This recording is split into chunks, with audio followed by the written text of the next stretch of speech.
Hi, welcome to Bubby's Reading Circle. I hope you enjoy our book today.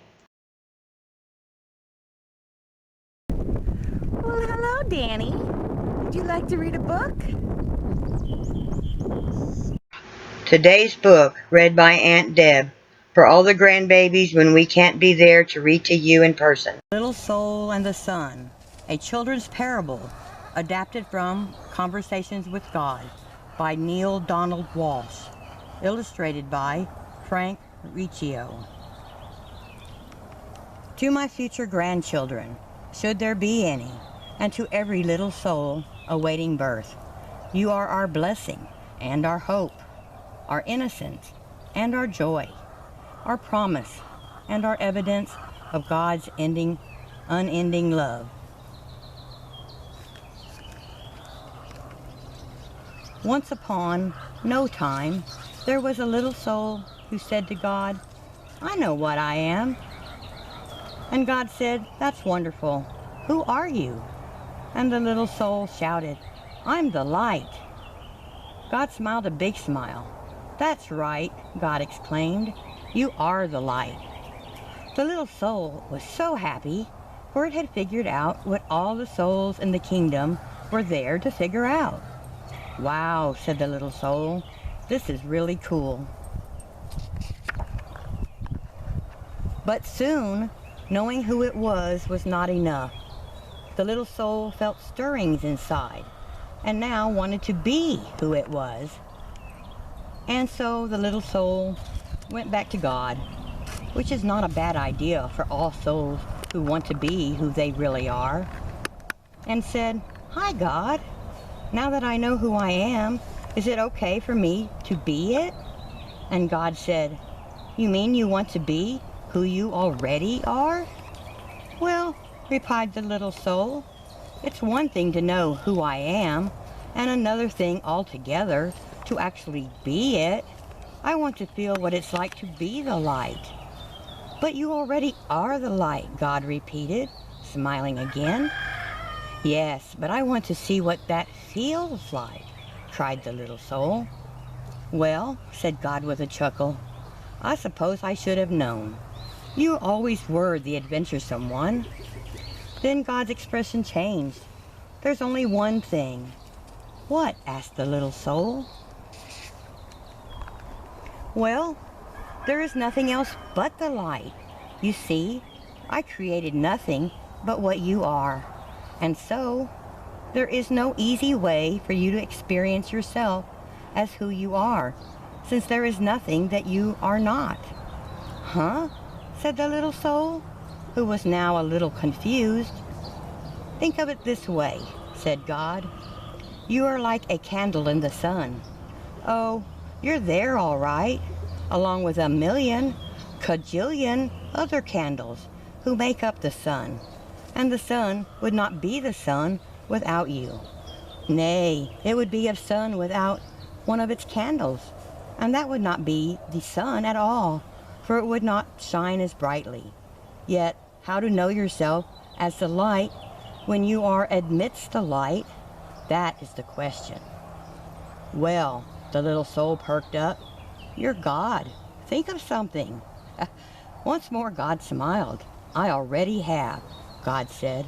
"Since you cannot see yourself as the light when you are in the light, we'll surround you with darkness." "What's darkness?" the little soul asked. God replied, "It is that which you are not." "Will I be afraid of the dark?" cried the little soul. "Only if you choose to be," God answered. "There is nothing, really, to be afraid of, unless you decide that there is. You see, we are making it all up. We are pretending." "Oh," said the little soul, and felt better already. Then God explained that in order to experience anything at all, the exact opposite of it will appear. "It is a great gift," God said, "because without it, you could not know what anything is like. You could not know warm without cold, up without down, fast without slow. You could not know left without right, here without there, now without then. And so, God concluded, when you are surrounded with darkness, do not shake your fist and raise your voice and curse the darkness.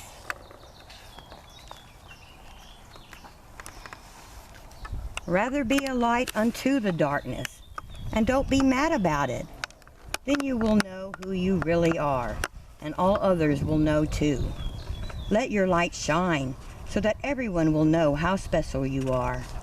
You mean it's okay to let others see how special I am? Asked the little soul. Of course, God chuckled.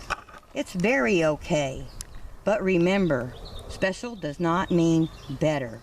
Everybody is special, each in their own way. Yet many others have forgotten that. They will see that it is okay for them to be special only when you see that it is okay for you to be special. Wow, said the little soul, dancing and skipping and laughing and jumping with joy.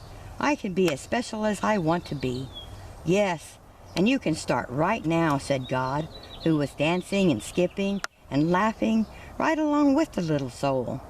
What part of special do you want to be? What part of special, the little soul repeated. I don't understand.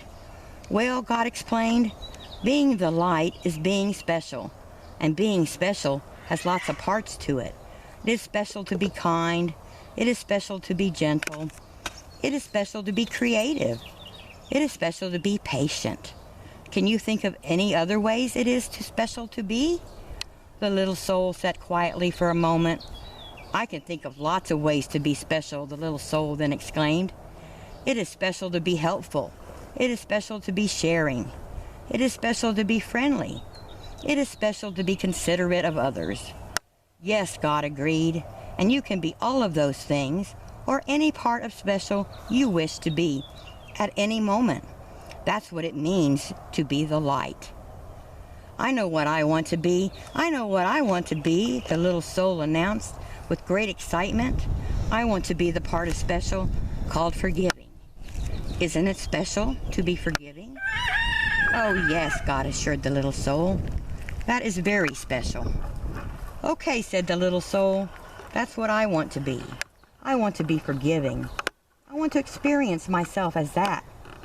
Good, said God. But there's one thing you should know. The little soul was becoming a bit impatient now. It always seemed as though there were some complication. What is it? The little soul sighed. There is no one to forgive. No one? The little soul could hardly believe what had been said. No one, God repeated. Everything I have made is perfect. There is not a single soul in all creation less perfect than you. Look around you.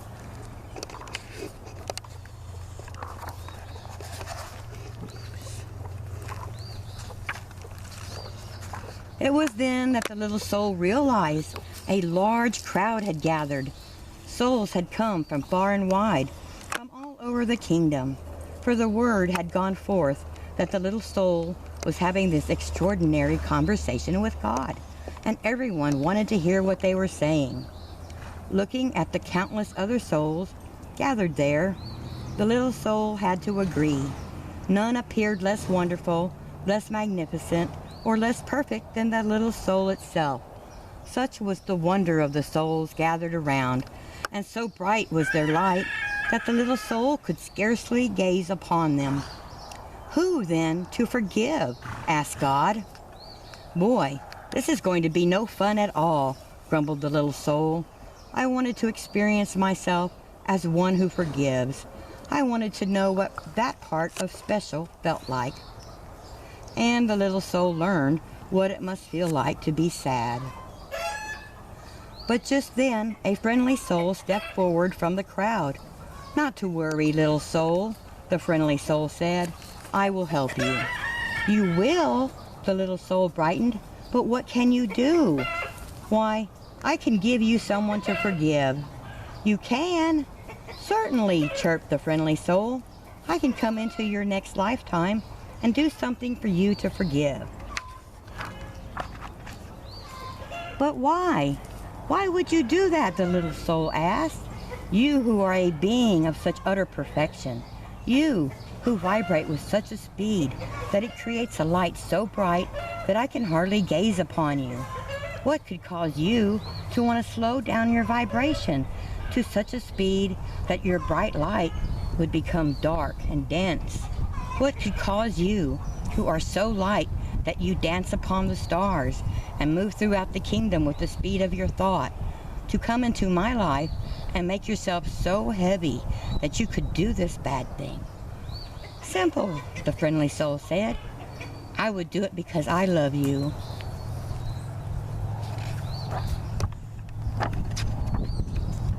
The little soul seemed surprised at the answer. Don't be so amazed, said the friendly soul. You have done the same thing for me. Don't you remember? Oh, we have danced together, you and I, many times. Through the eons and across all the ages have we danced. Across all time and in many places have we played together. You just don't remember. We have both been all of it. We have been the up and the down of it, the left and the right of it. We have been the here and the there of it, the now and the then of it. We have been the male and the female, the good and the bad. We have both been the victim and the villain of it. Thus have we come together, you and I, many times before, each bringing to the other the exact and perfect opportunity to express and to experience who we really are. And so, the friendly soul explained a little further, I will come into your next lifetime and be the bad one. This time, I will do something really terrible, and then you can experience yourself as the one who forgives.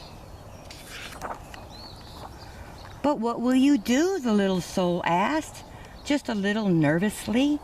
That will be so terrible.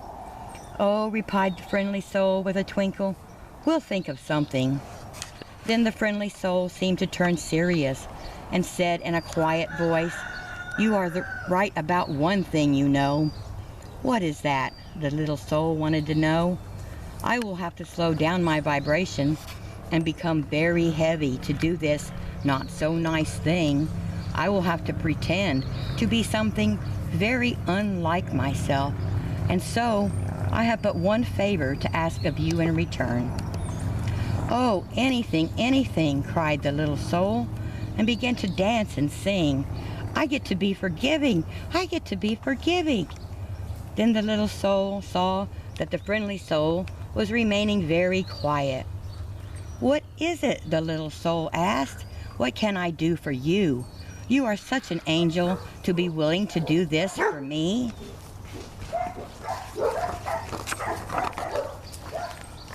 Of course, this friendly soul is an angel, God interrupted. Everyone is. Always remember, I have sent you nothing but angels. And so the little soul wanted more than ever to grant the friendly soul's request. What can I do for you? The little soul asked again. In the moment that I strike you and smite you, the friendly soul replied. In the moment that I do the worst to you that you could possibly imagine. In that very moment. Yes, the little soul interrupted. Yes. The friendly soul became quieter still. Remember who I really am. Oh, I will, cried the little soul. I promise. I will always remember you as I see you right here, right now. Good, said the friendly soul, because you see, I will have been pretending so hard. I will have forgotten myself. And if you do not remember me as I really am, I may not be able to remember for a very long time. And if I forget who I am, you may even forget who you are, and we will both be lost. Then we will need another soul to come along and remind us both of who we are. No, we won't, the little soul promised again. I will remember you, and I will thank you for bringing me this gift, the chance to experience myself as who I am.